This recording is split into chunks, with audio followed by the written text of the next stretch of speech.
What's up, guys? This is BTA, but you can call me Brad or Shitbird if you'd like, or maybe even Tryhard or Faggot, because that's what people think my name is when I'm playing Modern Warfare 2 or Call of Duty in general.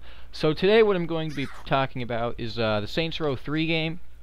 This is just pointless Saints Row 2 gameplay. I just wanted it to have the same thing of basically what I was talking about. I just wanted it to be Saints Row related. And there's Brendan jumping off of a building.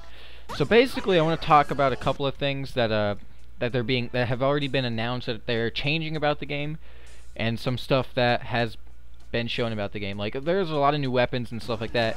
But basically, the game takes place in a whole new city. I think it's like Steelport or some bullshit. And it's not in Stillwater anymore because there's this new gang that comes in. They they want you to join them or something, and your people say no, and I guess they chase them away or something. And then you basically go fuck up their day. So also there's some new mechanics. They're changing the driving mechanics, so it'll probably drive a lot better, and maybe you'll probably even be able to drift your cars now a lot more effectively. Because I know in Saints Row 2 the driving it was good in the aspect of you can drive where you want to go, because it's just very stiff driving. I don't know how to explain it, but like, if you wanted to take a turn, it was just very simple. Your car didn't like slide around or anything like unnecessarily. And they've also added like these some features where like instead of just like opening a door or maybe even jumping on the hood of a car to get inside of it. I'm not sure if that's going to be in the third game, but in Saints Row 3 or the third, I don't know why they called it the third. But basically, you can drop kick people through the window of the door and just to get in it, and I think that's pretty awesome. Another new thing that is being incorporated with Saints Row 3 is that they're adding like the story mode they're introducing into the game, or the story mechanics basically, is you can change how the story plays out. Sort of like in Heavy Rain, where different actions you do will result in different endings and stuff like that. So in this game, like, you can either choose to kill someone or not kill them, and that will affect the story later on. Like, there are certain buildings that you can destroy, and if you don't destroy it, it brings up some other stuff. So I think that's pretty awesome. And there was a trailer that came out, and it showed this guy using actually, I think it was a demo gameplay of it at E3 maybe, I'm not quite certain. But he was running around with a purple dildo as a bat, and that was pretty awesome, I think. So there are going to be some really, really cool weapons in this game, because I know what the series is about, going over the top and shit like that. Another thing being changed with Saints Row 3 is they're removing health items.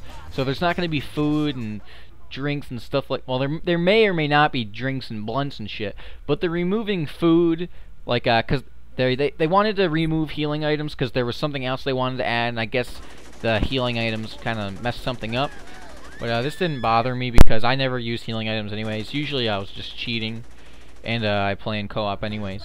And another thing they're doing is they are taking out the competitive multiplayer thing. So you're not going to be able to go around and just killing people. Although I never really tried this to begin with, except, well, I did go to it one time, but there were no games, and I'm assuming it's just basically free for all. I'm not sure if there's any team-based thing in it. And the reason they took out the competitive multiplayer is because they wanted to focus more on the co-op thing, sort of like the opposite of Resistance 3 is doing, where they're focusing on competitive rather than co-op. So they're trying to improve the functionality of the multiplayer co-op story mode thingamajiggy thing. So yeah, I think that's gonna be really fun. And they also, I looked up some stuff about it, and like... Hi, you've reached... Shh, I'm talking. Leather and lace. Pillow fight! So there's an NPC node spawning type of thing, which is just how NPCs react to the environment. So I think what it means is that the NPCs, depending on where they are in the map, will actually say different things. Like, you won't just go around anywhere in the map, and no matter what, someone's gonna say like, well, howdy down, and then like you'll go somewhere else and someone will say the exact same thing. I mean, that's just a shitty ass example, but whatever. I think that's what it means. And that's all I have for this, guys. So if you want, you can just continue watching the random ass stuff that's going on screen. So I'll see you guys. She's gonna set you free.